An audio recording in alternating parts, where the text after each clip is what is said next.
میرے اور شگفتہ کے گھر کے درمیان ایک گھر تھا۔ گھر کی چھت ہم دونوں کی گھروں کی چھتوں سے کچھ ایسے ملی ہوئی تھی کہ بآسانی ایک دوسرے کی چھت تک کا سفر طے کیا جا سکتا تھا۔ تھوڑا نچلے درجے کا محلہ تھا، گھروں کے حالات ان کے ملتے جلتے نقشوں جیسے ہی تھے۔ بچپن انہی گلیوں میں کھیلتے کودتے لڑکپن کی اٹکلیاں کرتے ہوئے گزرا تھا۔ انہی بچپن سے لڑکپن کی طرف سفر کرتے دونوں کے گھر والے اپنا گھر کرائے پر دے کر کسی بہتر علاقے اور قدرے بڑے گھر میں کرائے پر چلے گئے۔ شگفتہ کے ابا کا اچانک ہی ملک سے باہر جانے کا چانس بن گیا اور ان کے دن پھر گئے۔ بعد میں انہوں نے وہ گھر بھی خرید لیا۔ اب تقریباً 2 سال پہلے وہ لوگ پرانے گھر میں شفٹ ہو گئے تھے کیونکہ اس کے ابا واپس پاکستان آ گئے تھے۔ ان کی مستقل کمائی کا ذریعہ وہی گھر اور ایک آدھ دکان تھی جو انہوں نے باہر رہ کر بنا لی تھی۔ شگفتہ اور اس کی بڑی بہن کے بس 2 ہی بچے تھے۔ ان کی بڑی بہن کی شادی کراچی سے باہر کی ہوئی تھی۔ جب وہ لوگ دوبارہ ہمارے محلے میں شفٹ ہوئے تو پہلے والا ملنا ملانا نہیں تھا، مگر چونکہ وہ لوگ خود یہاں آ کر بہت خوش تھے اس لیے ماضی میں تقریباً وہ سارے گھر جن سے تعلقات تھے ان سے ملنے ملانے گئے۔ انہی گھروں میں سے ایک گھر ہمارا بھی تھا۔ جس دن میں نے اسے پہلی بار دیکھا وہ اپنی والدہ کے ساتھ ہمارے ڈرائنگ روم میں تشریف فرما تھی۔ میں صحیح معنوں میں اس کے انداز اور گوری رنگت پر سے نظر ہٹانا بھول گیا۔ ایسا رنگ و روپ نکالا تھا اور ایسی اٹھان پائی تھی کہ اچھے اچھوں کے ماتھے میں شکنے پڑ جائیں۔ میں نے پہلی نگاہ اس پر ڈالتے ہی اپنا دل تو ہارا مگر اس کا دل بھی جیت لیا اور ہماری لو سٹوری چل پڑی۔ مگر اس کامیابی میں سب سے پہلا ولن وہی درمیان والا گھر بنا جو بدقسمتی سے امجد کا تھا۔ امجد کے ابا ٹریول ایجنٹ کی طور پر کام کرتے تھے اور وہ یہی کام یہاں کراچی میں کرتا تھا۔ لاہور میں اس کا گھرانہ کھاتے پیتے لوگوں میں شمار ہوتا تھا۔ کراچی میں ہمارے پڑوس والا گھر بھی اس کا اپنا تھا، اسی لیے جون کی ایک بےحد تپتی ہوئی دوپہر میں جب پورا محلہ اپنے ٹھنڈے کمروں میں پنکھوں کے نیچے پڑا اونگ رہا تھا، اس کمبخت نے ہمیں اپنی ہی چھت پر دیکھ لیا۔ اس نے تو بلیک میل کرنا شروع کر دیا۔ شگفتہ کا تو پتہ نہیں مگر میں اس صورتحال سے کافی تنگ آ چکا تھا۔ اللہ جانے شگفتہ کے ساتھ اس کا رویہ کیسا تھا، کبھی کھول کر مجھ سے شکایت تو نہ کی تھی مگر میں بری طرح سے پھنس چکا تھا۔ وقتاً فوقتاً وہ مجھ سے بٹورتا ہی رہتا تھا اور یہ کھیل اس وقت تک چلتا رہا جب تک ہماری پریم کہانی کو کوئی خوبصورت انجام کسی علانیہ رشتے کی صورت میں نہ مل جاتا۔ مگر وقت کے ساتھ ساتھ بجائے بہتری آنے کے صورتحال اور کشیدہ ہوتی چلی گئی۔ ہماری سیدھی سادی محبت میں یکا یک ہی 3 ولن ابھر آئے۔ ایک تو امجد تھا جو ہر وقت ہماری ملن کی گھڑیوں کی طاق میں رہتا اور عین وقت پر انٹری دے کر ہر چیز کا بیڑا غرق کر دیتا۔ دوسرا نکلا شگفتہ کے ابا، جنہوں نے اچانک ہی شگفتہ کی جلد از جلد شادی کا شوشہ چھوڑ دیا۔ سیدھا سیدھا رات کو سویا ابا، صبح اٹھ کر شگفتہ کی شادی کی فکر طاری ہو گئی۔ شگفتہ نے بتایا کہ ابا نے کہا ہے کہ وہ ایسے لڑکے سے میری شادی کریں گے جو یا تو ملک سے باہر ہو یا سرکاری نوکری کرتا ہو۔ میرے پاس تو دونوں ہی سہولیات نہیں تھیں۔ تیسری اور سب سے خطرناک ولن کے روپ میں سامنے آئی میری ماں۔ کیا؟ وہ اصغر کی لڑکی؟ جی اماں، آپ کو یقین کیوں نہیں آتا؟ یقین تو آ رہا ہے پر تیری بات پر نہیں۔ تو پھر میں نے ہونکوں کی طرح ان کی شکل دیکھی۔ تیرا دماغ چل گیا ہے کیا؟ ایک بات تو بتا، پورے محلے اور خاندان بھر کی ساری لڑکیاں چھوڑ کر تجھے شگفتہ ہی ملی تھی؟ تو بہت بھولا ہے میرے بچے۔ اماں کے دل میں جانے کیا خیال آیا، ہاتھ میں پڑا سروتا اور چھالیہ اپنے قدیم جاپانی پاندان میں ڈال کر کھٹاک سے اس کا بھاری ڈھکن گرایا، پھر اسے ایک طرف رکھ دیا۔ اچھا تم ہی اماں مجھے چلاک بننے کا کوئی طریقہ بتا دو۔ میں تپ کر بولا، ذرا سن تو۔ اماں نے میری بات کو مذاق سمجھ کر کچھ دیر اپنے پوپلے منہ سے ہنسی اڑائی۔ یہ جو اپنی شگفتہ ہے نا، 1 نمبر کی چلتی پرزا ہے۔ اپنی ہونے والی بہو کے بارے میں اماں کے خیالات مجھے ذرا نہ بھائے۔ ماں کسی کی بیٹی کے بارے میں، میری بات ادھوری رہ گئی۔ آئے ہٹ یہاں سے، کچھ پتا بھی ہے تجھے؟ یہ اپنے پڑوس والے امجد سے چکر چل رہا ہے اس کا۔ کیا؟ میں ہکا بکا ہو گیا۔ اور نہیں تو کیا، وہ سلمیٰ بتا رہی تھی، بھری دوپہر میں اکیلے اس چھڑے چھانٹ کی چھت پر کودتے دیکھا ہے، اس نے اپنی آنکھوں سے دیکھا۔ ہائے میرے اللہ، توبہ توبہ کر رہی تھی۔ میں سوچ رہا تھا کہ سلمیٰ کی گردن مڑوڑوں یا پھر شگفتہ کو ہی جا کر 2 تھپڑ لگاؤں۔ بے ضرر سی 2-4 ملاقاتیں کیا رنگ دکھا رہی تھیں۔ جب بھی میں شگفتہ سے ملنے چھت پر جاتا، امجد خبیث کسی بوتل کی جن کی طرح آ دھمکتا، اور پھر اس ضدی اور ہٹ دھرم بچوں کی طرح جن کی جتنی بھی تربیت کی جائے، انہیں ہمیشہ بڑوں کے درمیان بیٹھ کر ہی کھیلنا کودنا ہوتا ہے۔ میرے اور شگفتہ کے آس پاس ہی ٹہلتا رہتا۔ اس بے شرم کو دیکھو، کباب میں ہڈی بنا گھوم رہا ہے، اور ذرا تمیز نہیں۔ کبھی کبھی بے حد چڑھ کر میں کہنے پر مجبور ہو جاتا، چھوڑو نا، ہمارا کیا لیتا ہے، تم اپنی سناؤ۔ میں نے بتایا تھا کہ انارکلی میں سیل لگی ہے۔ یار میں کیسے جا سکتا ہوں، میں تو لنچ ٹائم میں بامشکل بھاگم بھاگ تم سے ملنے گھر آتا ہوں۔ تو پھر شگفتہ کا چہرہ اتر جاتا، تم ایسا کرو، یہ پیسے رکھ لو، تم خود جا کر اپنی پسند سے لے لینا۔ میں نے ہمیشہ اس کے ساتھ باہر گھومنے پھرنے سے احتیاط برتی کہ کوئی ہمیں باہر ایک ساتھ نہ دیکھ لے۔ ہمیشہ کی طرح مجھے والیٹ نکالتا دیکھ کر شگفتہ کا منہ اتر گیا اور امجد کا منہ کھل اٹھا۔ وہ فوراً نزدیک آیا، جبکہ شگفتہ کہہ رہی تھی، یہ پیسے کیوں دیتے رہتے ہو ہر وقت؟ یہ کوئی تمہارا نعم البدل تو نہیں ہے؟ کبھی کبھی تو مجھے لگتا ہے کہ تم میرے ساتھ وقت بتانے کی قیمت چکاتے ہو۔ میں غصے سے لال پیلا ہو گیا۔ آئندہ یہ بات منہ سے نکالی تو اچھا نہیں ہوگا۔ یہ میری خوشی ہے، میری خوشی سمجھ کر رکھ لیا کرو۔ میں اکثر اس کی مٹھی میں کبھی لال، کبھی ہرے اور کبھی ایک آدھ نیلا نوٹ تھما دیتا۔ محبت کے اظہار کا کوئی انوکھا طریقہ نہ مجھے آتا تھا، نہ میرے پاس وقت ہوتا تھا۔ کیا بات ہے، سنو، کبھی ہماری بھی مٹھی گرم کر دیا کرو، ہم بھی تمہارے سجن ہی ہیں، دشمن تو نہیں۔ اس کا تپانے والا مخصوص انداز تھا جو مجھے ایک آنکھ نہ بھاتا تھا۔ شگفتہ اس کو جواب دینے کی بجائے ادھر ادھر دیکھنے لگی۔ تو میرا چاچا لگتا ہے، اور یار میں تو رکھوالی کرنے کے لیے آ جاتا ہوں، کوئی ادھر ادھر سے تمہیں تاڑ تو نہیں رہا؟ میں تپ کر اس کے ہاتھ پر کچھ نہ کچھ رکھ ہی دیتا۔ اللہ کے فضل سے میں محلے کا سب سے خوبصورت اور پڑھا لکھا جوان تھا، مگر اس سب کے باوجود میں نہیں چاہتا تھا کہ شگفتہ کے اوپر میرے حوالے سے کبھی انگلیاں اٹھیں، جبکہ میں اسے امجد کی چھت تک آنے سے بھی منع کرتا تھا۔ اور ایک دن وقت نے ثابت کیا کہ میری طرف سے بڑھنے والی یہ احتیاط بھی فائدہ مند رہی۔ ایک دن منڈیر سے لٹکا امجد چونک کر پیچھے ہوا اور شگفتہ سے بولا، اے شگفتہ، تیرا ابا گھر پر ہی تھا کیا؟ شگفتہ اس کی بات سمجھ نہ سکی۔ میں نے ابھی ابھی اسے باہر سے گھر میں گھستے دیکھا ہے۔ ہائے میں مر گئی، وہ بری طرح سے گھبرا گئی۔ اب کیا کروں؟ ہائے اللہ ظفر، وہ تو پورے گھر میں مجھے ڈھونڈ ڈھانڈ کر چھت پر آتے ہی ہوں گے۔ چل تو ایسا کر، میرے گھر سے نکل کر کہہ دینا کہ کسی سہیلی کے گھر سے آئی ہوں۔ اس نے فٹافٹ حل پیش کیا۔ میں پاگلوں کی طرح انہیں دیکھتا ہی رہ گیا۔ اب تو بھی نکل شہزادے، سڑی دھوپ میں کیا حسن برباد کرنا ہے اپنا۔ میں سخت بدمزہ ہو کر اٹھا اور شکر کر تیرے یار نے پہرا دینے کی ڈیوٹی سنبھالی ہوئی ہے، ورنہ آج تو ادھر ہی دھر لیتا اس کا ابا تجھے۔ چل اپنی راہ چل دے۔ اس نے مجھے منڈیر کی طرف دھکیلا۔ شگفتہ پہلے ہی نیچے جا چکی تھی۔ اتوار کا دن تھا۔ اماں صوبیہ کے لیے بنائے گئے لحاف، گدے اور رضائیوں کو دھوپ لگوا رہی تھیں۔ اماں نے تھوڑا تھوڑا کر کے اتنا جمع کر لیا تھا، نہ صرف صوبیہ کے جہیز بلکہ شادی میں قیام کے ارادے سے آنے والے مہمانوں کے لیے بھی اچھا انتظام ہو گیا تھا۔ قریبی تخت پر اماں اپنے پاندان میں سے ایک مخملی پوٹلی نکال کر جانے کیا دیکھ رہی تھیں۔ میں ماں کے پاس ہی لیٹا سوچ رہا تھا کہ شگفتہ سے ملے کتنے دن ہو گئے تھے۔ میری ہر سوچ شگفتہ سے شروع ہو کر شگفتہ پر ہی ختم ہوتی تھی۔ اسی وقت اماں نے میرا کندھا ہلا کر ایک خوبصورت سا کنگن میری طرف بڑھایا۔ دیکھ تو ذرا کیسا ہے، بہت خوبصورت ہے اماں۔ اس کی چمک اور ڈیزائن نے مجھے اتنا متاثر کیا کہ میں اپنی سوچوں سے نکل کر اسے سراہنے اور بغور دیکھنے پر مجبور ہو گیا۔ کیسا ہے؟ تیری ہونے والی دلہن کے لیے لیا ہے۔ میں نے تصور میں شگفتہ کو کلائی میں کنگن ڈالتے دیکھا۔ اس کی چٹی کلائی میں کتنے خوبصورت لگے گا، میں بے دھیانی میں بولا اور پھر چونکا۔ شگفتہ کے لیے نہیں لائی، میں تیری دلہن کے لیے لائی ہوں۔ آپ تو یوں کہہ رہی ہیں جیسے میری دلہن پسند کر لی ہو۔ میں ہنسا۔ میری تو سراسر بات ٹالی تھی اماں نے، مگر اماں کے جواب نے بم بھی دے مارا۔ ہاں پسند تو کر لی ہے، بلکہ پسند کیا، میں تو اشارتاً کہہ بھی آئی ہوں۔ انہوں نے جتنے اطمینان سے کہا تھا، میں اتنی ہی زور سے جھٹکا کھا کر اچھلا اور کنگن میرے ہاتھ سے نکل کر پاندان کے اوپر جا گرا۔ اماں کیا کہہ رہی ہیں آپ؟ ٹھیک کہہ رہی ہوں میرے بچے۔ اماں نے محبت لٹاتی نگاہوں سے پہلے مجھے اور پھر کنگن کو دیکھا۔ ایسی حور پری پسند کی ہے تیرے لیے، لیکن مجھ سے پوچھے بغیر، میری مرضی جانے بغیر، کم از کم پوچھ تو لیتی۔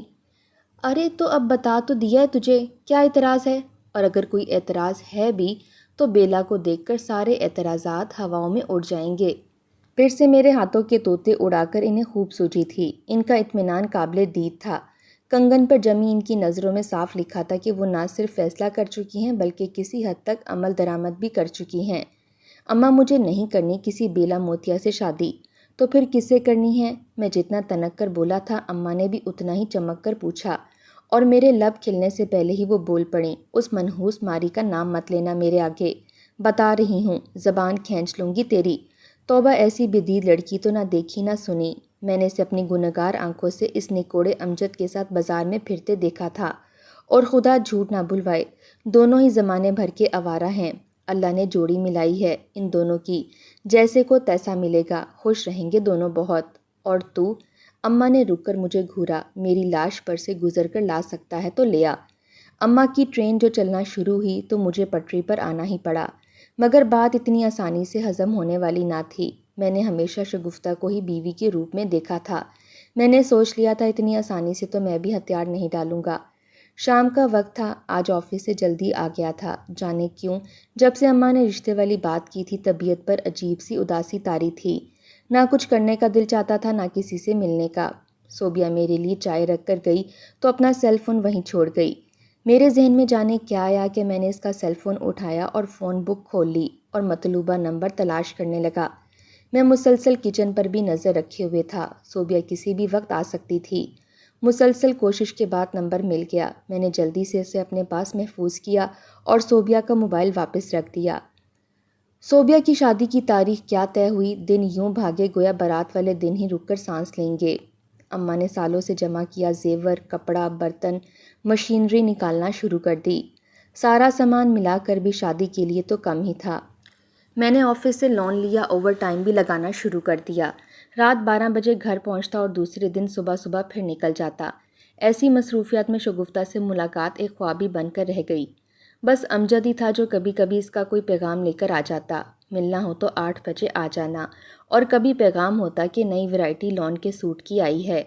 میرا جواب ہر دفعہ انکار میں ہوتا۔ آج کل ہاتھ اتنا تنگ ہو چکا تھا کہ میں ان پیغامات کو سن کر خاموشی سے اٹھ جاتا۔ ایک بار امجد نے ایک رکا لا کر تھمایا۔ ظفر میری جان، انداز مخاطب اتنا بے باک تھا کہ مرد ہونے کے باوجود میرا ہاتھ لرز گیا۔ کتنے دن ہو گئے ہیں تمہیں دیکھے ہوئے؟ اب تو وہ دن وہ پل خواب سے لگتے ہیں جب ہم کتنی دیر تک ایک دوسرے کے ساتھ وقت بتاتے اور پیار محبت کی باتیں کیا کرتے تھے۔ دوپہر میں چھت پر ضرور آنا، ایک ضروری کام ہے، تمہاری اور صرف تمہاری شگفتہ۔ میں کھسیانے پن سے سر پر ہاتھ پھیر کر رہ گیا۔ ہاتھ میں بائی کی چابی گھماتا امجد معنی خیز سے ہنس رہا تھا۔ یہ کیا کہہ رہی ہے؟ اس نے کیا بات کرنے کے لیے بلایا تھا؟ مجھے اندازہ نہیں ہے۔ شگفتہ زاروں کی طرح رو رہی تھی۔ میں نے تو مر کر بھی نہیں سوچا تھا کہ یہ ہو جائے گا۔ میں نے تو… وہ اب ہچکیاں لے رہی تھی۔ میں تو صرف تمہیں خوش کرنا چاہتی تھی۔ ہمیشہ تم ہی مجھے کچھ نہ کچھ دیتے ہو، اس بار میں نے سوچا تھا، لیکن وہ بات ادھوری چھوڑ کر پھر رونے لگی۔ میں گہری سانس بھر کر رہ گیا۔ بات پیچیدہ تھی مگر عجیب اور مشکل ضرور تھی۔ شگفتہ نے اپنی خاندانی انگوٹھی بہت اصرار اور منت کر کے اس کا بھدا ڈیزائن بدلوانے کے لیے لی تھی، اور سوچا کہ خاندانی انگوٹھی تو کافی بھاری تھی، اسے دے کر بدلے میں کوئی ہلکی سی انگوٹھی لے لے گی اور تھوڑے پیسے بچا کر میرے لیے شاپنگ کر لے گی تحفہ دینے کے لیے۔ اس نے میرے لیے کچھ کپڑے، گھڑی وغیرہ خریدنے تھے، مگر مصیبت آ پڑی کہ وہ نامراد انگوٹھی اس ارمانوں بھری غفلت کی ماری محبوبہ سے جانے کہاں کھو گئی۔ اماں مجھے جان سے مار ڈالیں گی۔ ظفر، میری کچھ سمجھ نہیں آ رہی کہ کیا کروں۔ پھر میں نے ایک گہری سانس لے کر سر اٹھایا۔ تم رو مت، میری آواز کمزور سی تھی۔ مجھ سے اس کا سرخ چہرہ دیکھا نہیں جا رہا تھا۔ میں کچھ کر لوں گا، بس کچھ دن اسی طرح اپنی اماں کو بہلا لو۔ دور بیٹھے امجد کے کانوں میں یقیناً میری آواز چلی گئی تھی۔ وہ سر اٹھا کر مجھے دیکھنے لگا۔ خدا کے لیے تم اب مزید میرے لیے کچھ مت کرنا، میں پہلے ہی تمہارے احسانوں کے بوجھ تلے دب کر رہ گئی ہوں، اور ویسے بھی سونے کا تو معمولی سا زیور بھی بہت مہنگا آتا ہے۔ تم کہاں سے؟ وہ ایک بار پھر سے بولنے لگی۔ ارے یار چپ کرو، بند کرو یہ رونا دھونا، کہہ جو دیا ہے بس کر دوں گا کہیں سے بھی۔ یہ میرا مسئلہ ہے، تمہارا نہیں، اور تمہارا مسئلہ اگر میں ہی حل نہ کر سکا تو لعنت ہے اس رشتے اور محبت پر۔ میں نے جذباتی ہو کر اس کے آنسو پونچھ ڈالے۔ امجد دیکھ کر اٹھا اور نیچے چلا گیا۔ میں نے اسے جاتا دیکھ کر سکون کا سانس لیا۔ اللہ اگر کوئی مسئلہ پیدا کرے تو اس کے اسباب بھی خود ہی پیدا کرتا ہے۔ یہ میرا ایمان تھا اور کچھ ایسا غلط بھی نہیں تھا۔ مہینے کی آخری تاریخ تھی اور اگلے مہینے کی پہلی کو میری تنخواہ اور میری وہ کمیٹی ایک ساتھ ملنے والی تھی جو میں نے اپنی بہن کی شادی کے لیے ڈال رکھی تھی۔ اگر میں اس کمیٹی میں سے اسے چند ہزار نکال کر دے دیتا تو شگفتہ کا مسئلہ حل ہو جاتا۔ تو کیا برا تھا؟ اس کی اماں کی انگوٹھی تو خاندانی تھی، نہ جانے کتنی بھاری تھی، میں نے تو دیکھی تک نہ تھی۔ میں تو اسے ایک معمولی باریک سی انگوٹھی دلا سکتا تھا، اور کمیٹی بھی صرف 50,000 کی تھی، کوئی 1,00,000-2,00,000 کی تو تھی نہیں۔ میں نے سوچ سمجھ کر چند ہزار روپے الگ کیے اور گھر چلایا۔ مغرب کی اذانیں ہو رہی تھیں، کمرے میں اندھیرا بڑھتا جا رہا تھا اور ساتھ ہی ساتھ میرے دل میں بھی۔ میں نے جو آفس کی شرٹ اتار کر کونٹھی پر ڈالی تھی، اس کی جیب میں ہزار کے 20 نوٹ موجود تھے۔ اماں کو معلوم تھا میری کمیٹی اسی مہینے نکلے گی۔ وہ یقیناً اس بارے میں پوچھنے کے لیے آنے ہی والی تھیں، مگر ان کے آنے سے پہلے صوبیہ چلی آئی۔ بھائی، آپ سے ایک بات کرنی ہے۔ میں نے آنکھیں کھول کر اسے دیکھا۔ کیا بات ہے، بولو۔ آپ نے بیلا کو فون کیا تھا؟ میری ساری سستی ہوا ہو گئی۔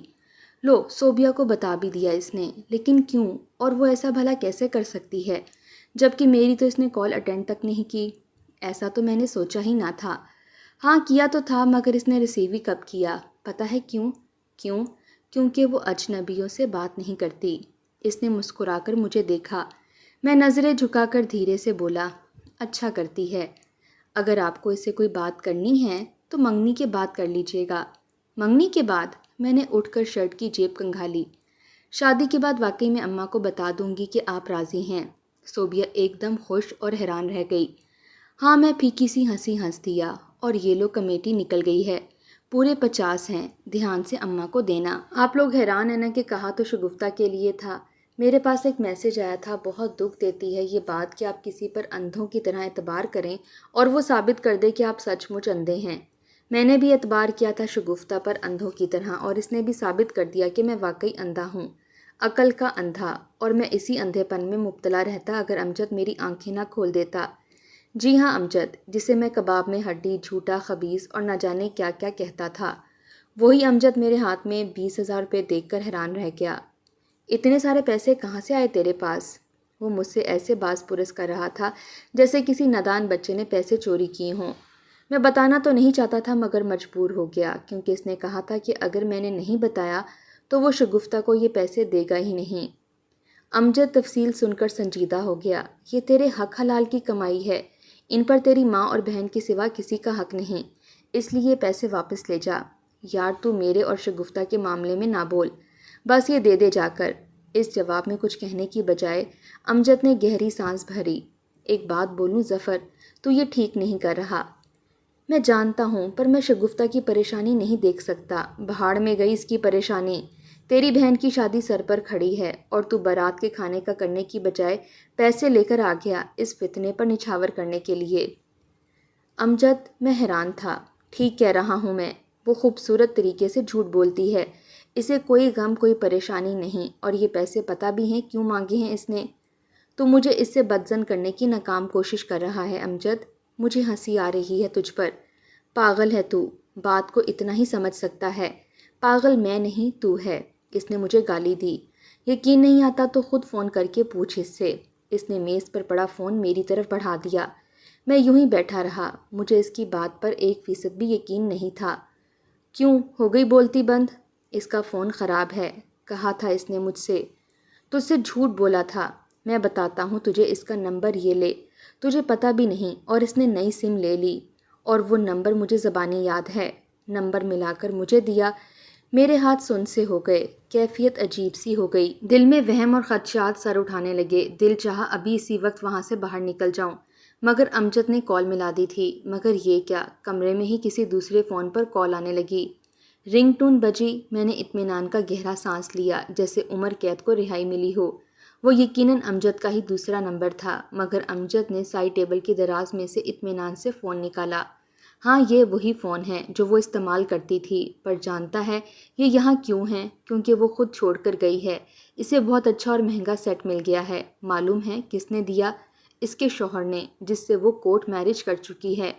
امجد کے منہ سے ہونے والے پے در پہ انکشافات نے مجھ پر حیران ہونے کی صلاحیت چھین لی تھی اور میری عزت نفس کے پرخچے اڑا دیے۔ آج کل ملک چھوڑ کر بھاگنے کے چکر میں ہیں۔ تم سے رقم بھی اسی لیے مانگ رہی تھی کیونکہ پیسے کم پڑ رہے ہیں۔ اور وہ طنزیہ انداز میں دھیرے سے ہنسا۔ مجھ پر تو اس کی خاصی نظر کرم تھی۔ میرا خیال ہے تجھے زیادہ یاد دلانے کی ضرورت نہیں۔ وہ دن یاد ہے جب اس نے ابا کا بہانہ کیا تھا اور گھر جانے کے لیے جلدی سے نیچے آ گئی تھی۔ وہ اڑتی اپنے گھر نہیں گئی تھی، یہاں آئی تھی۔ اس نے ہاتھ ہلا کر اپنے بیڈ روم کی طرف اشارہ کیا۔ شاید وہ خود بھی جانتا تھا کہ اس نے کس طرح دھیرے دھیرے میرے پیروں کے نیچے سے زمین کھینچنی تھی۔ مجھ سے کھڑا رہنا دشوار ہو گیا۔ سب اس کے بہانے اور کہانیاں تھیں۔ آخر اس کے لیے پاسپورٹ اور ویزا تو مجھے ہی بنانا تھا۔ جتنی قیمت وہ نوٹوں سے چکا پائی اس نے دی اور باقی اس نے بات ادھوری چھوڑ دی۔ اچھا میں مانتا ہوں، میں بھی تیرا قصوروار ہوں۔ اس کی آڑ میں تیری جیبیں خالی کرواتا رہا۔ پر یار اب تو جو کرنے جا رہا ہے یہ بہت زیادہ غلط ہے۔ بہت زیادہ زیادتی اور ناانصافی ہے تیری ماں اور بہن کے ساتھ۔ اس معاملے میں ان کا کوئی لینا دینا ہی نہیں، اسی لیے میں نے تجھے یہ سب بتا دیا، ورنہ کھیل تو وہ ویسے بھی ختم کر چکی ہے۔ مجھے، تجھے اور ہم جیسے کتنوں کو اپنی انگلیوں پر نچانے کے بعد واپس پلٹ جا اور یہ پیسے جا کر ان کے حقداروں کو دے دے۔ امجد نے میرا کندھا چھو کر مجھے کسی خواب سے جگا دیا۔ میں نے پلکیں جھپکائیں تو احساس ہوا کہ میری آنکھیں نم تھیں۔ لڑکھڑاتے قدموں اور دھڑ دھڑاتے دل کے ساتھ میں وہاں سے اٹھایا اور کتنی دیر بے یقینی کے عالم میں اپنے کمرے میں پڑا رہا، یہاں تک کہ صبح آ گئی اور مجھے ایک نئی راہ، ایک نئی منزل تھما گئی۔ وہ اجنبیوں سے بات نہیں کرتی۔ میں نے کروٹ بدلی اور دکھے دل سے سرگوشی نکلی۔ اچھا کرتی ہے، بہت اچھا کرتی ہے۔ میری آنکھیں شکست، ندامت اور ذلت کے احساس سے سرخ ہو رہی تھیں، کیونکہ میں بے وقوف تو بن ہی چکا تھا، مگر بچوں کی طرح رونا نہیں چاہتا تھا۔ میرے کانوں میں امجد کی آواز گونج رہی تھی، تن کی آنکھیں صرف سجا تن سنورا تن ہی دیکھتی ہیں۔